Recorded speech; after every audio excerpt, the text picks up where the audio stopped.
জয় ঠাকুর। শ্রী শ্রী রামকৃষ্ণ পুঁথি চতুর্থ খণ্ডের অন্তর্গত গৃহী ও সন্ন্যাসী বিবিধ ভক্তের মিলন এই অধ্যায় থেকে আমাদের পাঠ চলছে। আজ আমরা এই অধ্যায়ের 14তম দিন পাঠ করব। পর্ব 639, পৃষ্ঠা সংখ্যা 416 এর অর্ধেক থেকে 417 এর কিছু অংশ পর্যন্ত।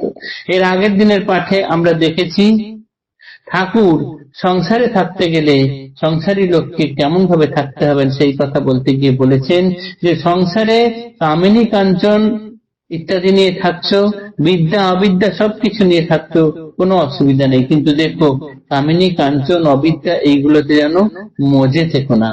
অবিদ্যা লইয়া বা সংসারের মাঝে সাবধান যেন তাহে মন নাকি মজে। এই যে এদেরকে নিয়ে আসো ঠিক আছে, কিন্তু এতে মজে যেও না। কেননা বিষয়, ইন্দ্রিয় আর মন, এই তিনটে জিনিস নিয়ে একসাথে কাজ হয়।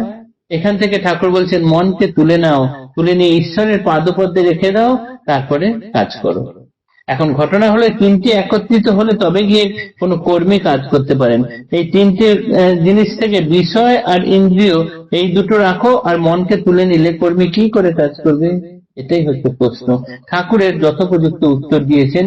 অভ্যাস দ্বারা আমাদের সেই রকম পরিস্থিতিতে গিয়ে পৌঁছাতে হবে, সেটি আজকের পাঠ্য বিষয়। পাঠ করছি।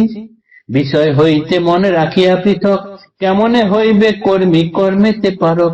ইহার উত্তরে প্রভু দিলা দেখাইয়ে, চিরাকুটে 8 পিঠে সুতারের মেয়ে। বাম হাতে ভাজে ধান খোলার উনুনে, দক্ষিণে করিছে কাজ ভয়ঙ্কর স্থানে। পদে পদে যে এইখানে আশঙ্কার লেঠা, ঘরের ভিতরে যেথা চিরা যায় কুটা। ধান চিরে তুলে পারে যথাস্থানে রাখে, দুগ্ধপোষ্য ছাওয়ালের মাই দেয় মুখে। বুকের মাঝেতে ছেলে কোলে সজ্জায়, কাঁদিলে করিতে শান্ত কোলেতে নাচায়। সম্মুখে দণ্ডায়মান খদ্দের নিচয়, চিরার হিসাব সব সেই সঙ্গে হয়। বলিহারি বাহাদুরি অভ্যাসে কেমন, একসঙ্গে নানা কর্ম করে একজন।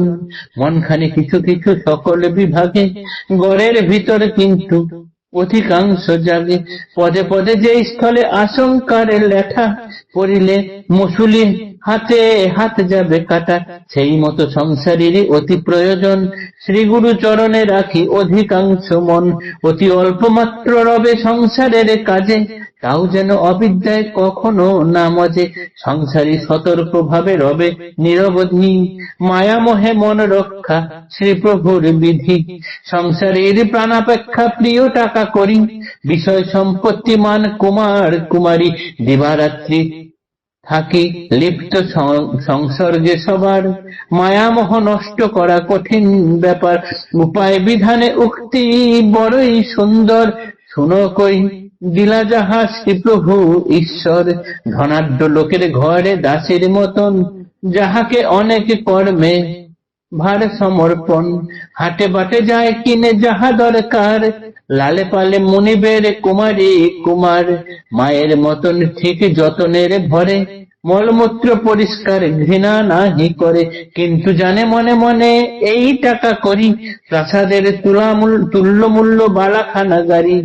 নন্দন নন্দিনী গুলি দ্রব্য রাশি রাশি, তার নয় মুনিবের সে কেবল দাসী। তেমতি সংসারে রবে সংসার আশ্রমে, ধনির দাসীর মতো নিরাসক্ত মনে। এইবার ঠাকুর দেখিয়ে দিলেন যে বিষয়, ইন্দ্রিয় এবং মন এই তিনটে জিনিস একত্রিত হলে তবে গিয়ে কোনো মানুষ কাজ করতে পারে। এখান থেকে ঠাকুর বললেন মনকে তুলে ঈশ্বরের পাদপদ্মে দিয়ে দাও, তারপরে তুমি সংসারের কাজ করো। সেটা কি করে সম্ভব? ঠাকুর বললেন সম্ভব, অভ্যাস যোগে সম্ভব। কিরকম অভ্যাস যোগে? এখানে তিনি ওই চিরেকোটা মহিলার উদাহরণ দিয়েছেন। বাঁ হাতে তিনি ধান ভাজছেন, ডান হাতে যেখানে ঢেকির মাথাটা পড়ছে, সেই মুসুলিটা যেখানে পড়ছে, সেই তাতে হাত দিয়ে চাল ধান যেখানে চ্যাকটা হচ্ছে সেখানে নাড়াচাড়া করছেন। আবার কোলে সন্তানকে শুইয়ে রেখে সেখানে তাকে দুধ খাওয়াচ্ছেন। সন্তান যখন চেঁচাচ্ছে তাকে আবার একটু নাচিয়ে নিচ্ছেন, নাচিয়ে চুপ করাচ্ছেন। এই সময় আবার একজন খদ্দের এসছে, তার সঙ্গে কথা বলছেন, চিড়ের কত দাম হলো সেই হিসেবটাও করছেন। এতগুলি কাজ একসঙ্গে একাই এক মানুষ করে যাচ্ছেন। ঠাকুর বলছেন সব কাজ করছে বটে, কিন্তু মনটা তুলে রেখেছে ওই ডান হাতটা যেখানে আছে সেইখানে, অর্থাৎ মুসুলির নিচে। কেননা বিন্দু মাত্র ভুল হলে ওই ঢেকির মুসুলিটা পড়ে গিয়ে তার হাতটি কাটা যাবে, বাদ যাবে। ঠিক সেই রকম সংসারীরা সংসারে থাকো, কিন্তু সব থেকে বেশি ভয় যে যেখানে আমার ঈশ্বরের কাছে মনটাকে পাদপদ্মে, ঈশ্বরের পাদপদ্মে ফেলে রাখা। না হলে কি হবে, ওইখানেই সব থেকে বেশি বড় ভয়। কেননা কখন যে পতন হয়ে যায় তার কোনো ঠিক নেই। সেই জন্য বেশিরভাগ মনটা ঈশ্বরের দিকে তুলে রেখে দিয়ে বাকি কিছু অংশ নিয়ে তাতেই সংসারের কাজকর্ম চালিয়ে যেতে হবে। এবং সেক্ষেত্রে কি হবে, মায়া মোহ ইত্যাদিতে জড়িয়ে না থাকলেই হলো। সংসারীদের ক্ষেত্রে কি হয়, তারা প্রাণাপেক্ষা টাকা কড়িকে বেশি পরিমাণ ভালোবাসে, বিষয় সম্পত্তি, ধন মান, কুমার কুমারী, এসবের জন্য দিন রাত তারা লিপ্ত হয়ে থাকে। অর্জন করার জন্য নানান সংঘর্ষ লেগে থাকে সবার সঙ্গে।